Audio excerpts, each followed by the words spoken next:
네, 오늘 저희 10편, 15편 신의역성으로 같이 보려고 하는데, 제가 짧게 기도하고 시작할게요.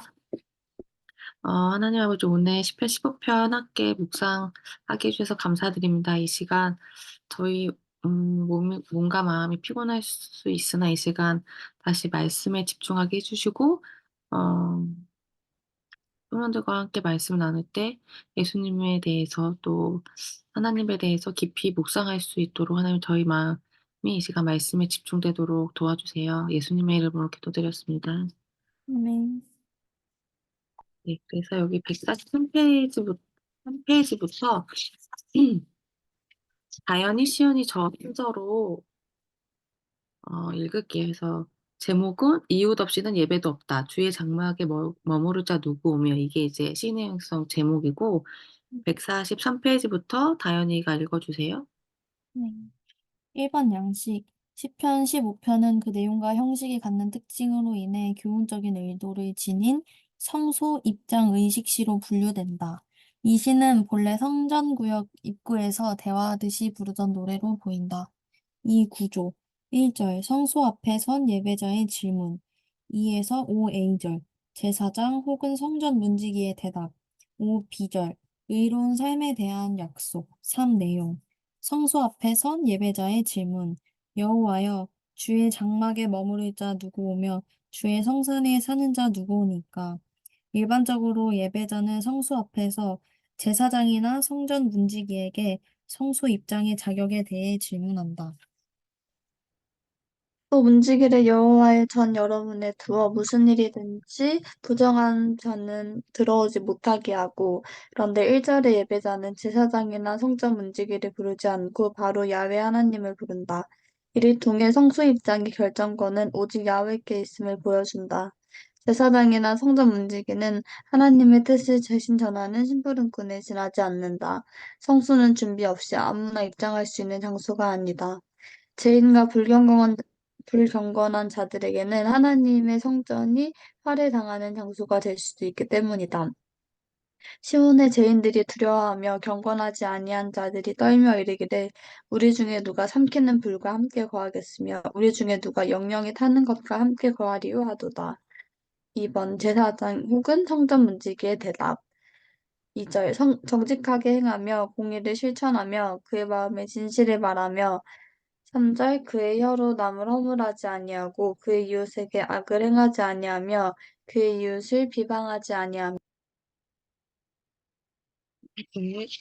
그의 눈은 망령된 자를 멸시하며 여호와를 두려워하는 자들을 존대하며 그의 마음에 서운한 것은 해로울지라도 변하지 아니하며 이자를 받으려고 돈을 구워주지 아니하며 뇌물을 받고 무죄한 자를 해하지 아니하는 자이니 이 절은 예배자의 질문에 대해 포괄적인 답변을 준다. 시인은 2절에서 성소 입장의 조건으로 정직하게 행함, 공의를 실천함, 마음의 진실을 말함이라는 세 가지를 제시한다. 우선 정직하게 행함은 노아와 아브라함이 보여준 바와 같이 책망할 점이 없는 온전한 삶을 사는 것을 의미한다. 이것이 노아의 조건이라 노아는 의인이요 당대의 완전한 자라 그는 하나님과 동행하였으며 아브라함이 99세에 여호와께서 아브라함에게 나타나서 그에게 이르시되 나는 전능한 하나님이라 너는 내 앞에서 행하여 완전하라. 그리고 공의를 실천함은 하나님의 계명을 준수하는 삶을, 마음의 진실을 말함은 마음의 중심이 진실된 삶을 뜻한다. 여기서 사용된 히브리어 동사는 모두 동사의 파생어인 분사 형태를 취한다. 이런 형태가 사용된 이유는 세 가지 행동이 반복적이고 습관화된 현상임을 서술하기 위해서이다. 3에서 5A절은 구체적인 답변을 제공한다. 시인은 이웃과의 관계, 두 집단에 대한 태도와 서원 준수, 금전 관계를 언급하며 구체적인 성소 입장 조건을 제시한다. 3절은 2절의 마지막 구절인 그의 마음의 진실을 말하며 라는 부분을 상세하게 서술한다. 3절의 세 가지 태도는 모두 혀와 관련이 있다. 야훼의 성소에 거주할 수 있는 자는 남을 험담하지 않으며 말로써 남을 해치지 않고 남에 대한 비방을 받아들이지 않는 그런 사람이다. 4절은 가치 기준이 하나님을 중심으로 정해짐을 보여준다. 망령된 자는 하나님을 경멸하는 자를 뜻한다. 주님의 성소에 합당한 자는 주님의 경멸하는 자를 거부하고 주님을 두려워하는 자를 부모 대하듯 공경한다. 여기서 존대한다로 번역된 카베드는 부모를 존중하고 공경하다라는 의미다. 내 부모를 공경하라, 카베드. 그리하면 내 하나님 여호와가 내게 준 땅에서 내 생명이 길리라. 이처럼 사람을 세상의 권력과 지위에 따라서 판단하지 않고 하나님과의 관계를 근거로 판단한다. 즉, 신학적 관점이 세상에 대한 판단 기준이 된다. 이런 자는 자신이 서운한 것을 수행할 때 손해를 보더라도 물러서지 않고 자신이 한 맹세를 끝까지 책임진다. 5A절은 고리대금과 뇌물이라는 금전 문제를 다룬다. 이스라엘 백성 간의 금전 거래는 어려움을 겪는 이웃을 돕는 경우에만 허용되었다.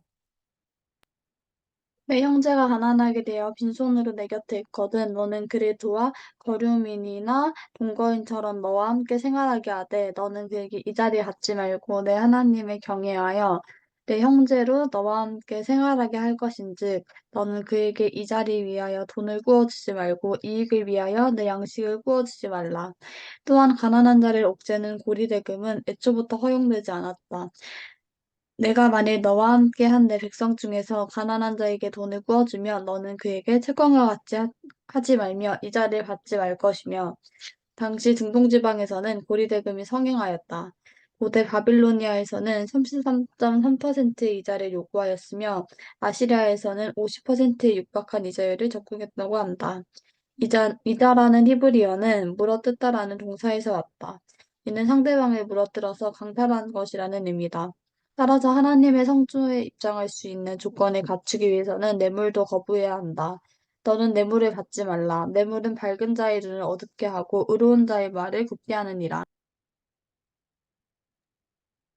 3. 의로운 삶에 대한 약속. 이런 일을 행하는 자는 영원히 흔들리지 아니하리이다. 5B절의 이런 일은 2에서 5A절의 모든 요구와 금지 사항을 말한다. 그것을 지키며 사는 사람은 영원히 흔들리지 아니한다. 의롭게 사는 자는 어떤 상황을 겪어도 요동치 아니하고 영원한 반석이신 주님의 성소에서 안전하게 보호를 받을 것이다. 너희는 여호와를 영원히 신뢰하라. 주 여호와는 영원한 반석이심이니라. 4. 메시지. 시인은 성소에 입장할 수 있는 조건을 갖추기 위해서는 단순히 예배의 규정을 준수하는 데서 더 나아가 세상 속에서 의로운 삶을 살아야 한다고 이야기한다.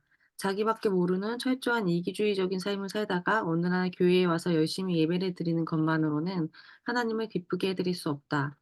우리 하나님은 성소에만 거하시는 분이 아니다.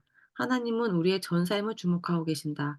그분은 먼저 나를 감찰하시고 가정 안에서의 내 모습을 감찰하시며 내가 몸담은 공동체와 그 밖의 모든 곳에서의 나의 삶을 불꽃 같은 눈으로 감찰하고 계신다.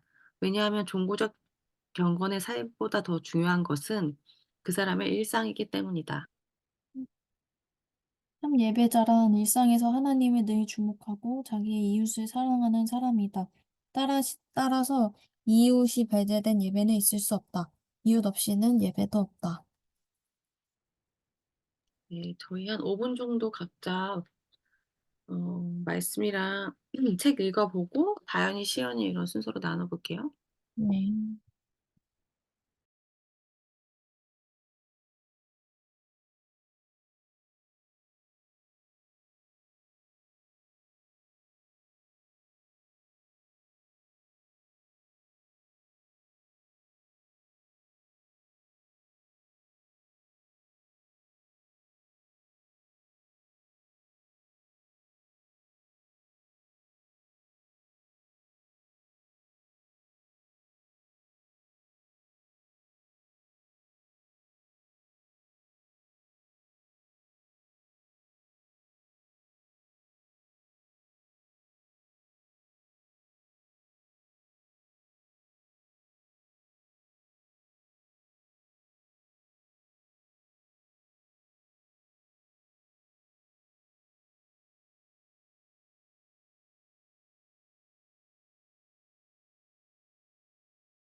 다현이부터 나눠줄 수 있으면은 나눠주세요.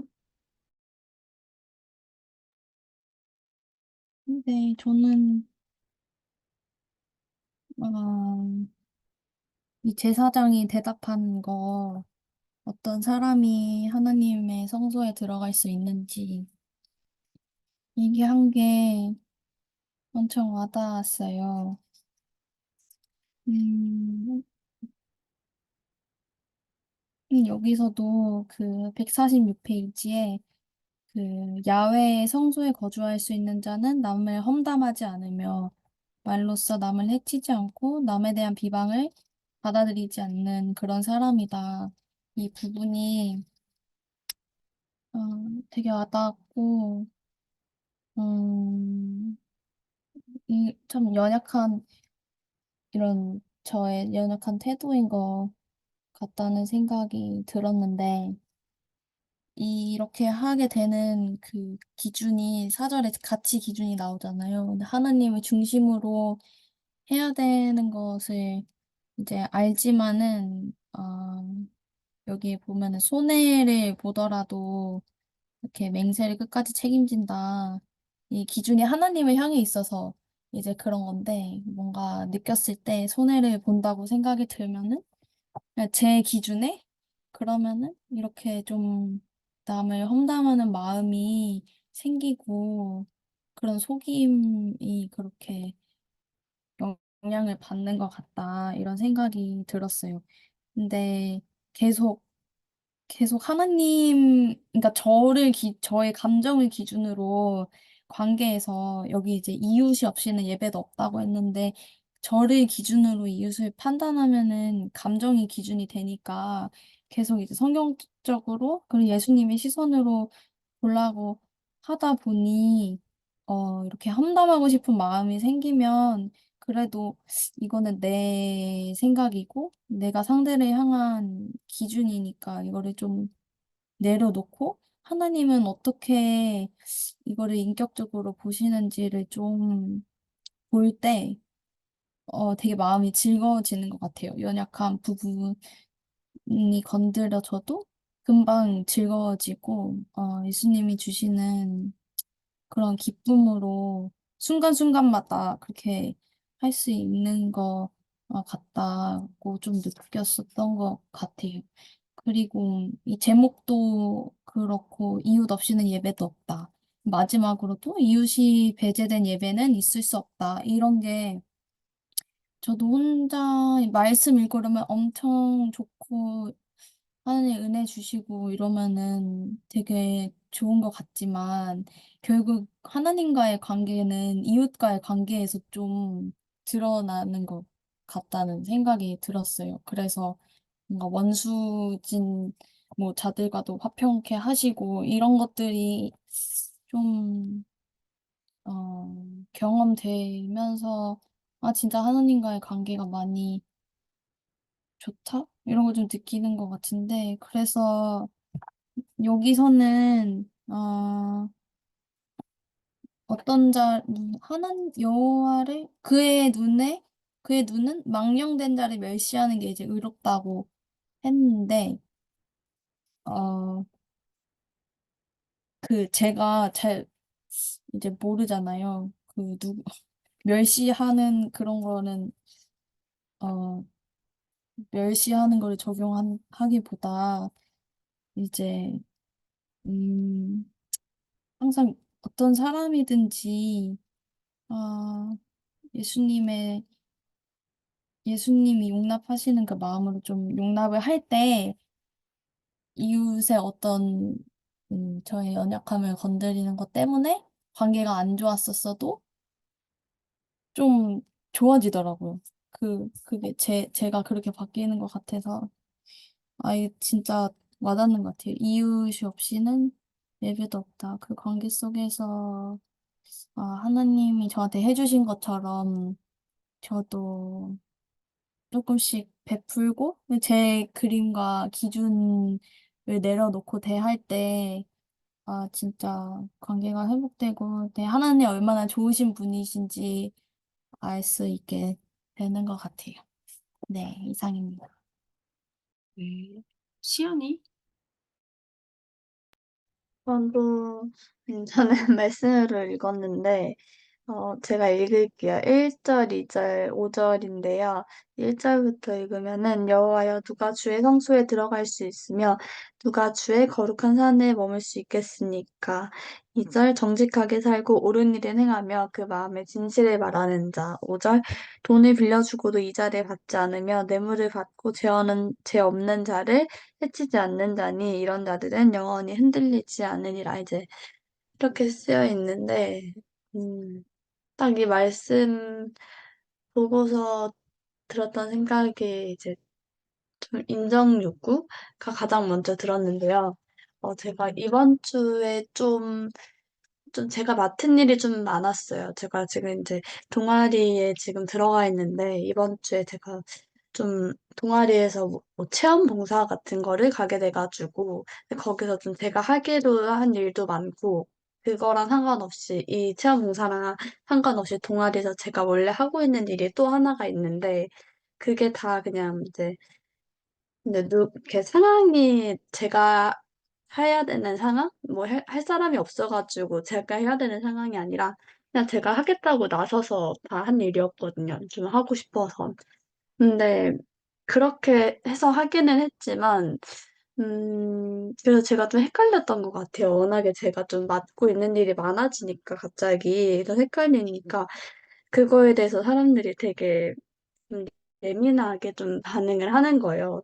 이걸 너가 이거를 하겠다고 한 일인데 자꾸 기억을 못 하니까. 그래서 계속 물어보니까 그거에 대해서 되게 예민하게 반응하고 엄청 약간, 그- 음, 그냥 안 듣고 뭐 했냐는 식으로 얘기를 하니까 저도 그것 때문에 되게 마음이 상했었거든요, 오늘. 근데, 그거에 대해서 그냥 그 사람들이랑 상관없이 그냥 저만 봤을 때는 그 인정 욕구였던 것 같아요. 그 처음에 하겠다고 한 거는 그냥 하고 싶어서 한 것 같은데 그거에 대해서 마음이 상하는 거는 좀 인정을 받고 싶은데 사람들이 그런 게 없이 그냥 원망만 하니까 그래서 마음이 상했었던 것 같거든요. 근데 오늘 말씀을 보면은 이제 정직하게 살고 그 마음에 진실을 말하는 자, 그리고 뭐 뇌물이나 이런 거에 흔들리지 않는 자라고 쓰여져 있는데, 음, 같은 그 마음은 아닌 것 같은데, 그냥, 하나님한테 더 집중을 하고 사람의 마음에 이렇게 집중을 하는 그런 게 아니라, 하나님한테 더 내가 내려놓을 수 있는 그런 사람의 하나님께서 좀 더 은혜를 부어주시고, 좀 하나님의 그런 은혜를 더 받을 수 있겠다라는 생각이 좀 들었어요. 네. 네. 그래서 둘이 나눠준 게 이제 거의 이웃과의 관계에서 이 말씀을 좀 적용하려고 그렇게 나눠준 것 같고요. 저도 짧게 나누면 148 페이지에 여기에 148 페이지 위쪽에 첫 번째 단락에 중간에 의롭게 사는 자는 어떤 상황을 겪어도 요동치 아니하고 영원한 반석이신 주님의 성소에서 안전하게 보호를 받을 수 있을 것이라고. 그래서 그 5 절에서 말하는 이렇게 사는 사람, 그러니까 1 절부터 4 절의 말씀을 다 지키는 사람이 영원히 흔들리지 않고 산다고 하는데, 음 오늘 다시 읽어 봤을 땐 여기 어떤 상황을 겪어도 요게 쪼금 마음에 와 닿았던 것 같아요. 그래서 그 하나님이 여기 4번 메시지에서도 보면 하나님이 우리의 전 삶을 주목하고 계신다고 하고, 그 일상에서 이웃과의 관계를 주목하고 계신 부분이 큰 것 같은데, 음 우리가 겪는 상황이라는 게 뭐 쪼금 전에 다현이나 시연이가 나눠 줬던 것도 비슷하고, 항상 그 안정적인 상황이나 우리가 뭐 환영받거나 항상 그 마음이 기쁘거나 이제 그런 상황만 대면하는 게 아니고, 그렇게 이웃과의 관계에서 힘들 수도 있고 그 악한 자들을 만날 수도 있고 한데, 하나님이 우리가 그렇게 진실하게 행하려고 할 때, 하나님을 의지하려고 할 때 그것을 의롭게 보시고 안전하게 보호를 받을 수 있다. 근데 이게 이제 5 절에서 말하는 영원히 흔들리지 않을 것이라고 하는 게 어떤 상황에서도 결국에는 이제 안전하게 보호를 받을 수 있다고 나와 있는 게 좀 좋았던 것 같아요. 그래서 그 앞에 둘 다 이제 관계에 대해서 나눠 줬으니까 그래서 이웃과의 관계에서 일상에서 쉬울 때도 있고 좀 잘 풀리고 마음이 좋게 서로 뭐 협력이 잘 될 때도 있고 좀 마음에 서로 긴장이 일어나고 그 관계 가운데서 뭐 서로 직장에서도 그렇고 뭐 가정에서도 그렇고 서로 말은 하지 않아도 좀 불편하고 그럴 때가 있는데 그때 하나님이 우리의 삶을 일상을 주목하고 계시고 그때 그 마음의 태도를 의롭게 하려고 하고 깨끗하고 진실하게 하려고 할 때 그때 우리가 보호를 받을 수 있구나. 이런 게 좀 좋았던 것 같아요. 그래서 오늘 이제 그 관계에 대해서 나눠 줬으니까 한번 다시 좀 읽어 보고 어떤 부분으로 기도를 했으면 좋을지 좀 한 2-3분 생각해 보고 다현이부터 나눌게요.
나눌까요? 네. 시연이가 말한 거가 공감 많이 됐는데, 저도 그 기준이라고 하는 게 인정 욕구에서 많이 나와가지고, 그럴 때마다 기도하는 게 제가 인정받는 것보다 하나님이 더 중요하다, 이렇게 기도를 했었었거든요. 그래서 점점 더 그 부분에 있어서 좀 강건해지는 거를 느꼈던 것 같은데, 약간 이런 것 같아요. 인정을 받느냐 아니냐가 판단 기준이 되는 게 알게 모르게 되게 많았었던 것 같거든요. 근데 그럴 때마다 하나님이 더 중요하다고 되게 그게 항상 새롭게 그때그때마다 하나님이 그런 마음을 부어주셨으면 좋겠고, 그렇기 때문에 이웃을, 사랑하는 거를 그렇게 마음을 쓰는 태도가 항상 많이 있었으면 좋겠어요. 네. 시연이? 음, 저는, 음, 좀 기도하는 마음에 대한, 방식에 대한 좀 그런 기도 제목인데요. 그 전에 제가 기도를 할 때는, 좀 하나님의 성품을 알게 해달라고 좀 기도를 많이 했었는데, 그렇게 기도하니까 그냥 기도하기 전이랑 기도하고 나서랑 그냥 제 마음이 똑같았어요. 이제 그랬는데, 음, 제가 진짜로 엄청 어려웠을 때, 그럴 때 이제 좀 하나님의 마음을 받아서 이렇게 기도를 했을 때는 이제 하나님의 그 상황으로, 하나님의 시선으로 이 상황을 좀 바라보게 해달라고 기도를 좀 했었거든요. 그러고 나서 좀 하나님 앞에 그렇게 기도를 했을 때 하나님 앞에 모든 걸 좀 내려놓을 수 있게 되고, 좀 그래서 그 상황으로부터 제가 좀 덜 힘들었던 그런 기억이 나요. 근데 요새는 그렇게까지 힘들진 않지만, 근데 좀 힘들 때 그렇게 기도를 하는데 뭔가 음 같은 마음으로 기도를 하는데 그런 은혜가 안 되는 거예요. 그냥 전과 같은 그런 은혜를 좀 받을 수가 없어서 방법도 좀 잘 모르겠고 그때 받았던 은혜를 똑같이 누렸으면 좋겠어서 네, 그게 좀 기도 제목입니다. 네. 그래서 정리를 하면 첫 번째는 다현이가 나눠 준 게 이제 사람보다 하나님을 첫 번째 가지 기도할 제목은 사람을 의식하기보다 하나님을 더 의식하고 집중하는 마음을 달라고 기도를 하면 좋을 것 같고요. 두 번째 시연이가 나눠 준 거는 음 하나님의 시선으로 내 마음이나 상황을 좀 정직히 보게 해 달라는 기도를 하면 좋을 것 같아요. 그래서 어 거의 비슷한 것 같아요. 그러니까 사람보다 아니면 내가 집중하고 있는 그 문제보다 하나님을 한테 집중하고 하나님한테 집중된 마음으로 내가 갖고 있는 이 마음이나 상황을 내 시선이 아닌 좀 하나님의 시선으로 정직히 보게 해 달라고 기도했으면 좋겠고, 제가 하나 나누고 싶은 건 아까 다현이가 나누면서 좀 이웃과의 관계에서 좀 용납을 하고 그러고 싶다는 나눔을 할 때 좀 생각이 났던 건데, 오늘 여기에서도 보면 그 일상에서 이웃이랑 그런 하나님 보시기에 의롭고 진실된 관계를 맺을 때 우리의 예배가 진실될 수 있다, 이런 이야기를 하고 있는 것 같아서 여기서 결국에 이웃과의 그런 화평된 관계가 없이는 진실된 예배로 좀 나아가기가 힘든 것 같아요. 일상에서 이제 누군가와의 관계가 불편하거나 긴장이 있고 하면 예배가 이제 진실되거나 집중하기가 어렵잖아요. 그래서 마지막으로는 좀 지금 내가 관계 맺고 있는 사람들 중에 이웃들 중에 좀 그 관계가 힘든 사람들이 있다면 그 관계를 하나님한테 올려드리고 좀 화평한 관계, 상대를 좀 용납하고 그 관계가 좀 화평한 관계로 돼서 우리가 드리는 예배가 더욱 진실될 수 있도록 이렇게 같이 기도하면 될 것 같아요. 그래서 하나씩 기도하고 네, 마무리할게요.